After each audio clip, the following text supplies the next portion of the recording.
ఎక్కడ ఉందండి? పరలోకం. పరలోకానికి వారసుడవుతాడు ఆయన. ఏలైనగా దేవుడు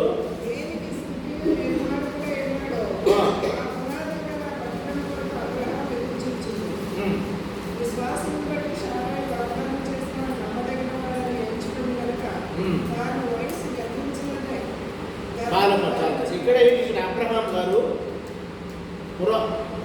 పరలోకపు వారసుడు అవుతాడు. అక్కడ పునాదులు గల పట్టణం అంటే ఏంటంటే పరలోకం, హెవెన్.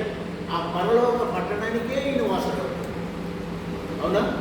ఇది భాగ్యం చూడండి ఎంత గొప్పది.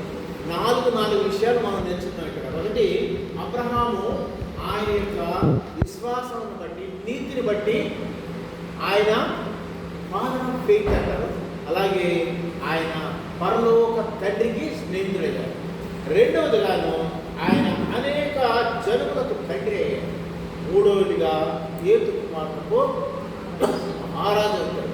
నాలుగవదా పునాదులు గల మహా పరలోక పట్టడానికి వారసుడు అవుతాడు. ఇంకేం కావాలంటే 4